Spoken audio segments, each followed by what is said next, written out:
Le vendredi 26 mai, c'est le concert qui va un peu clôturer la saison des arts de la scène. On va recevoir à Montmagny, à la salle Édouard Bélanger à 20h, le chanteur Matt Lubowski et il est avec nous aujourd'hui. Bonjour. Bonjour. Vous allez venir nous présenter votre quatrième album, Like Flowers on a Molten Lawn. Et à quoi on peut s'attendre sur scène?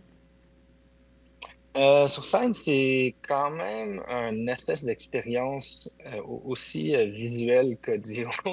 Euh, on a construit une espèce de forêt enchantée sur la scène avec un arbre de 16 pieds, avec plein de lumière, de guirlandes, de feuilles. Puis tout ça, donc on est un peu... puis il y a beaucoup, beaucoup d'équipements de musique. Donc, c'est une scène qui est bien, bien, bien, bien chargée. Puis musicalement, ben, on s'en va un peu dans la direction de l'album, c'est-à-dire intime et explosif, et ça part un peu dans toutes les directions. C'est expansif et introspectif en même temps. Donc, ouais. Mais probablement comme beaucoup de monde, je vous ai découvert avec votre passage à la voix et j'ai eu un véritable coup de cœur lorsque j'ai pu écouter vos albums par la suite. J'appelle ça de la musique un peu atmosphérique. Est-ce que c'est un peu comme ça que vous la définiriez aussi? Je pense que oui.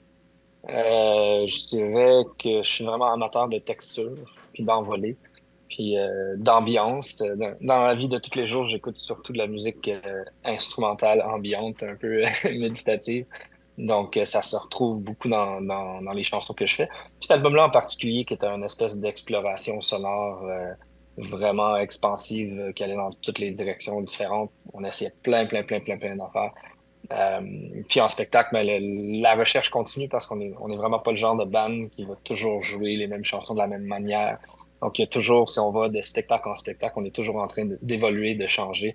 Ça fait à mesure qu'on fait les chansons, 15, 20, 30 spectacles, on réalise que les versions qu'on a fait sur album, on aurait dû les faire comme ça.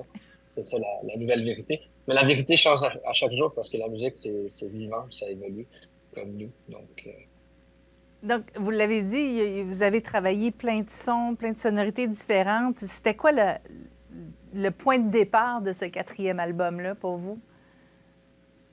Je pense comme tout le monde, c'était le néant. J'étais dans un espace, un genre de place, espace-temps qui n'existait plus un peu. On dirait que le temps et l'espace devenaient quelque chose d'assez abstrait.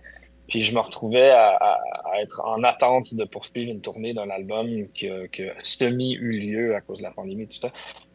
Donc c'était au début un exercice créatif juste pour me garder en vie. De me donner une signification dans ma vie. Puis au final, ça a été un processus créatif qui était vraiment, vraiment plus intéressant que d'autres parce que j'avais aucun objectif précis. J'étais pas en train d'essayer de faire un album parce que j'en avais un qui attendait à être entendu.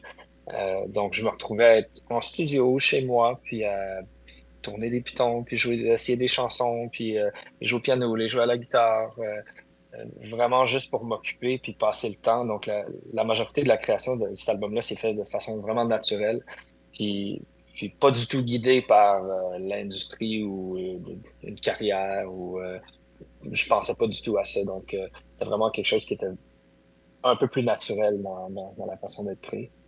Qu'est-ce qui vous a inspiré particulièrement?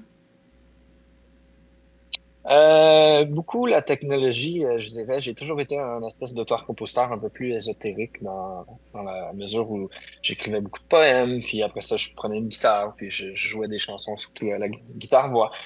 Puis pendant la pandémie, mais je me suis retrouvé à vouloir enregistrer des trucs, mais sans savoir trop comment faire.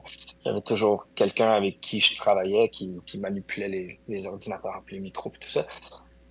Puis par nécessité, puis un peu par passion, j'avais toujours voulu rentrer là-dedans, puis j'ai jamais eu le temps, j'ai jamais pris le temps.